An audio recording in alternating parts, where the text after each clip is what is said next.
Welcome back to Trans Deeper, a show where we take a deeper look at what people are saying in the trans conversation and whether their claims are valid or not. Last time, we looked at the reaction to Debra Soh's The End of Gender among gender critical feminist circles and what we can learn from that. This time, I want to look at what is in the book itself. The End of Gender claims to debunk the myths about sex and identity in our society in a way that is backed by science and facts. This alone had got me excited because I believe the current discourse around sex and gender has too much unscientific philosophy and theory, and too little reference to the facts of biological science. However, when I actually got the opportunity to read the book, I was left a little disappointed, to be honest. The book emphasizes the need to do good science and resist unscientific biases and social pressures throughout, but I don't think it has lived up to this promise in reality. In particular, as someone with both undergraduate and postgraduate academic training in the medical sciences, I found plenty of things to be concerned about in the book.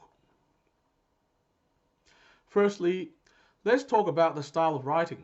The book mixes scientific findings, anecdotal information, and the author's own opinions throughout.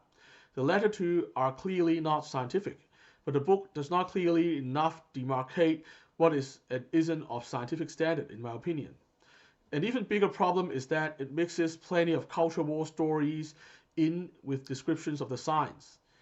These culture war stories are particularly familiar to those of us who follow right-leaning news media regularly. I follow news media from across the political spectrum regularly because my political views don't fit neatly into a box and because I want to hear all sides of the story.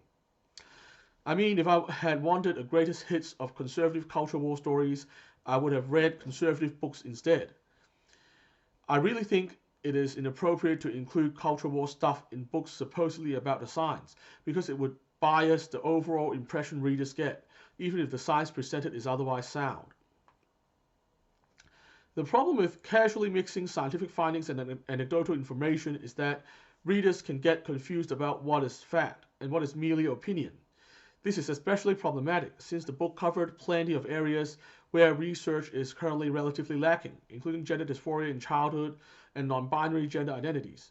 For example, Soh offers a lot of thoughts on why people might be identifying as non-binary, but this is not backed by any vigorous research data.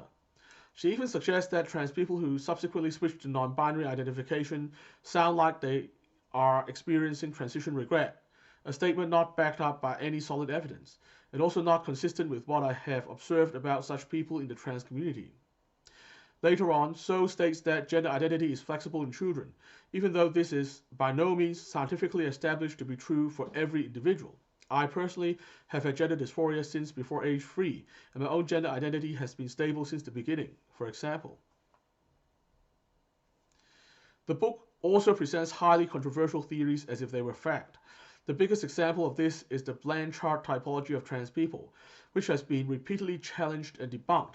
As a trans person who has seen the whole range of diversity in the trans community, I definitely know that there are plenty of trans women who don't fit into the two boxes prescribed by the Blanchard typology.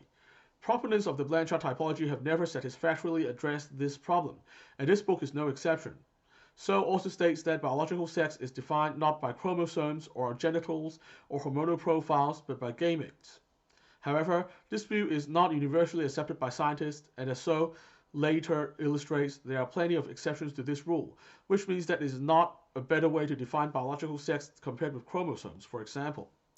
The fact remains that the commonly accepted ways to define biological sex, chromosomes, reproductive organs, gametes, and so on, all have exceptions to the rule, and they don't 100% line up either.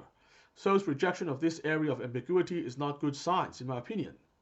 This is actually not directly related to trans issues, because we are talking about ways to define biological sex and not gender here. However, there is currently a wish by some people for a simple rule to reliably classify every individual on Earth by biological sex, usually to serve trans-skeptical political agendas. And I am worried that the way Soh rejected the gray areas in biology could fuel this unscientific sentiment. Good science should be upheld, even if it does not deliver what some people want. There is also an outrightly incorrect statement. Soh says that transmaticalism is to question whether non-binary people are the same as trans people. In reality, the defining belief of transmaticalism is one needs gender dysphoria to be trans. Transmeds have a variety of views on non-binary people, and many actually accept non-binary people with dysphoria as fulfilling their definition.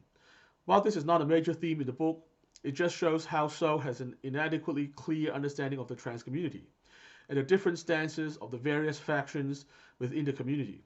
Given this, I think it is legitimate to question the soundness of her commentary on the state of the trans community. Don't get me wrong, I think it is still a good thing that Soh has promoted and emphasized the need to take a science and facts-based approach in examining issues around gender.